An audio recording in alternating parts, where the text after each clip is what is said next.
আসসালামু আলাইকুম। Basic study ABC চ্যানেলে এবং পেজে সবাইকে স্বাগতম। আশা করি সবাই ভালো আছো। যারা গণিতে খুব দুর্বল এবং চাকরি প্রার্থীদের জন্য এই ফ্রি কোর্সটি খুব গুরুত্বপূর্ণ। আজকের টপিক শতকরা বা পার্সেন্টেজ এর দ্বিতীয় ক্লাস। শতকরা থেকে চাকরি পরীক্ষায় প্রশ্ন আসে, তাই এই টপিকটি চাকরি পরীক্ষার জন্য খুব গুরুত্বপূর্ণ। তাই আর বেশি কথা না বলে মূল টপিকে চলে যাই। 100 টাকার শতকরা 2 ভাগ বা 2% কত? 100 টাকার শতকরা 2 ভাগ বা 2% কত? 100 মানে 100 নিচে আসলো গুণন, পার্সেন্টেজ এর সংখ্যা হলো 2 নিচে আসলো, ভাগ শতকরা 100 নিচে আসলো। 100 আর 100 কাটা, উপরে থাকলো 2 সমান 2 টাকা। 100 টাকার শতকরা 2 ভাগ 2 টাকা। প্রশ্ন 840 এর 7.5% সমান কত?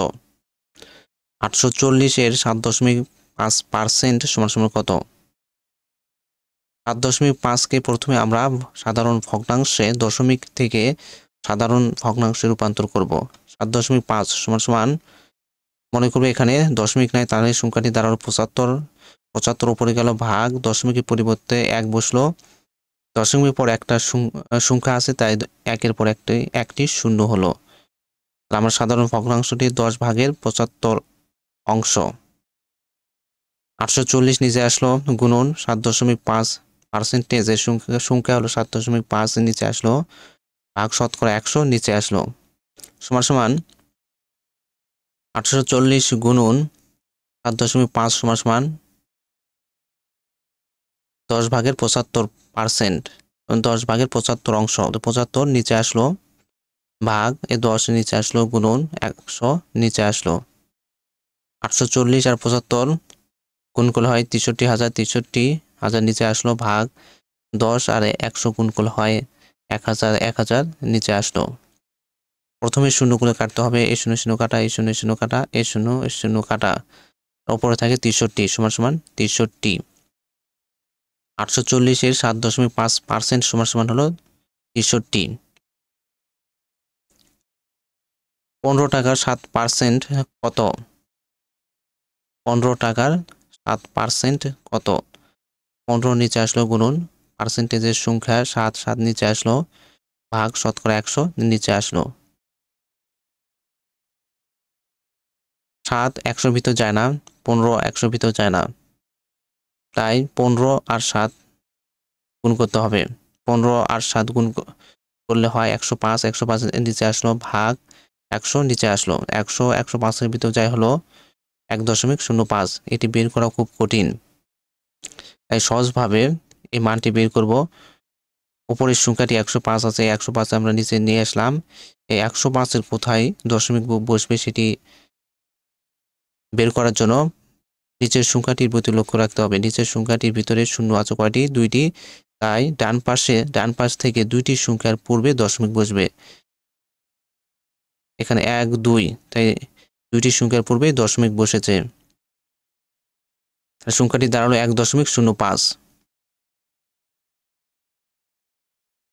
প্রশ্ন 5 ভাগের 2 অংশ এর 25% সমান কত? 5 ভাগের 2 অংশ এর 25% সমান কত? ভগ্নাংশের পার্সেন্টেজ বের করার 2টি নিয়ম রয়েছে। একটি হলো শর্টকাট নিয়ম, আরেকটি হলো সাধারণ নিয়ম। শর্টকাট নিয়মের ক্ষেত্রে প্রশ্নে যদি সাধারণ ভগ্নাংশের পার্সেন্টেজ বা শতকরা এর মান বের করতে বলে, তাহলে আমরা পার্সেন্টেজ বা শতকরা নিচে লিখব না, অর্থাৎ পার্সেন্টেজ বা শতকরা ছাড়াই অঙ্কটি সমাধান করব।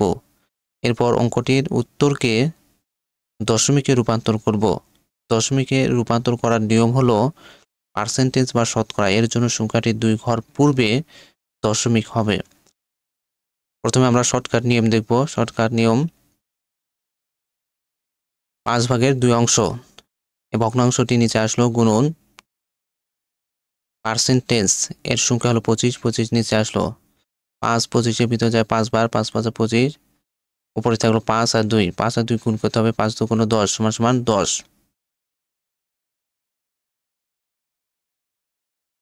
এই সংখ্যাটিকে আবার দশমিকে রূপান্তর করতে হবে। দশমিকে রূপান্তর করার নিয়ম হলো শতকরা 100।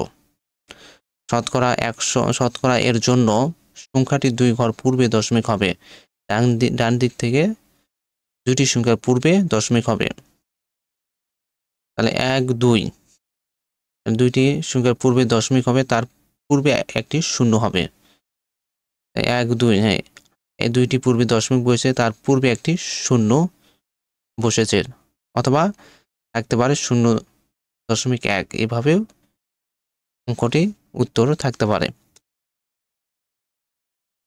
সাধারণ নিয়মটা হলো 2 নিচে আসলো গুণন, পার্সেন্টেজের সংখ্যা হলো 25 নিচে আসলো, ভাগ 5 নিচে আসলো গুণন, শতকরা 100 নিচে আসলো। 25 আর 2 হলো, গুণ করলাম, 25 × 50 নিচে আসলো।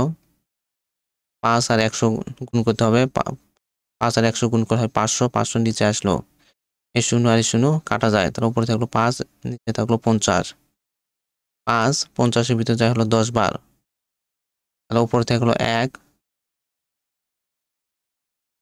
ভাগ নিচে থাকলো 10। উপরের সংখ্যাটি আছে 1, 1 আমরা নিচে নিয়ে আসলাম, আর 1-এর কোথায় দশমিক বসবে সেটি বের করার জন্য নিচের সংখ্যাটির প্রতি লক্ষ্য রাখতে হবে। নিচের সংখ্যাটির ভিতরে শূন্য আছে একটি, তাই ডান দিক থেকে একটি সংখ্যার পূর্বে দশমিক বসবে। তাহলে 1-এর পূর্বে দশমিক বসেছে, তার পূর্বে একটি শূন্য হবে, শূন্য বসেছে। অথবা উত্তরটি এভাবে থাকতে পারে যে 0.10।